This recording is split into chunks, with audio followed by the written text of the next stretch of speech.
Reports of systemic racism in the healthcare system, and COVID-19 has made the issue even more urgent.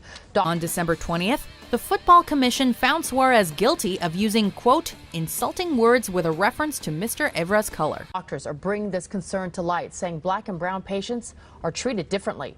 No to racism. No to racism. No al racismo.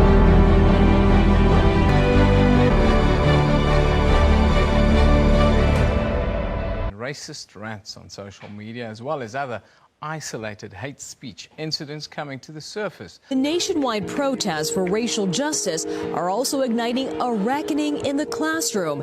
In the online space, this has caused a great deal of discomfort and alarm amongst South Africans. And among some of the most prestigious private schools in the country. When discussing unequal access to healthcare in the U.S. based on one's race, Native Americans are the most overlooked, but the most affected by this fact. Government organizations created to help them with their medical needs are most of the time underfunded and therefore cannot work properly. It also has to be taken into account how it affects them being on reservations because of how secluded they are. Due to their nature, they often have limited access to high-end medical treatments, and what little medical treatments they have access to are, again, due to how isolated they are, understaffed. And because they are understaffed, they tend to get oversaturated and, again, not be able to function properly. Of all forms of inequality, injustice in healthcare is the most shocking and inhumane. When talking about sports, people do not think that there is a minority and majority gap between athletes. People often think that athletes only have to worry about perfecting their skills. Unfortunately, for many, that is not their only concern. Many have to overcome obstacles regarding their race because of stereotypes that people have created for each race.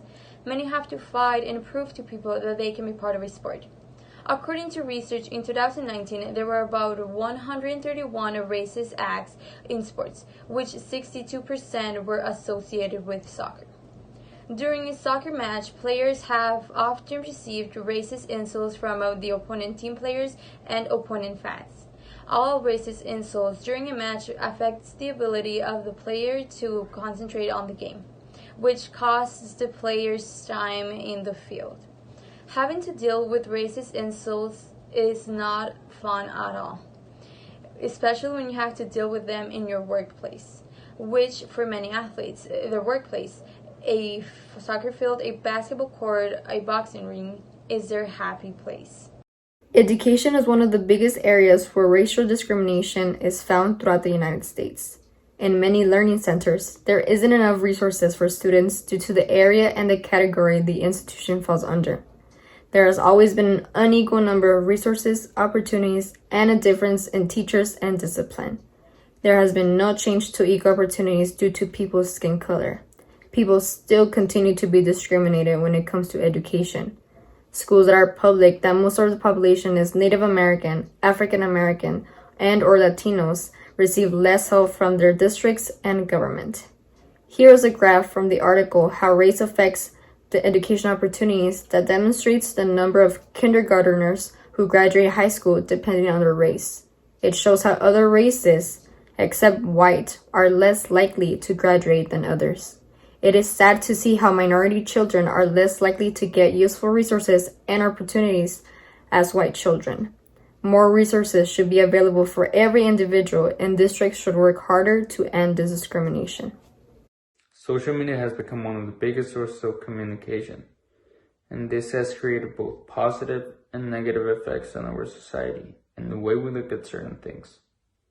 Unfortunately, social media has become another tool to discriminate individuals based on their looks, race, and religion. Social media has created negative stereotypes.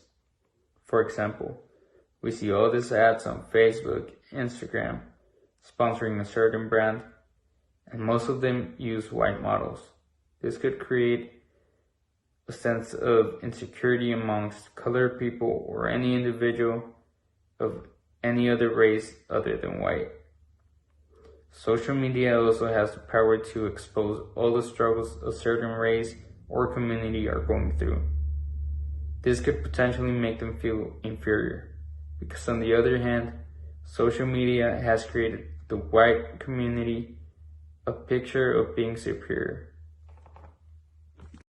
It is not our differences that divide us. It is not our differences that divide us. It is not our differences that divide us. It is our inability to Recognize, accept, and celebrate those differences.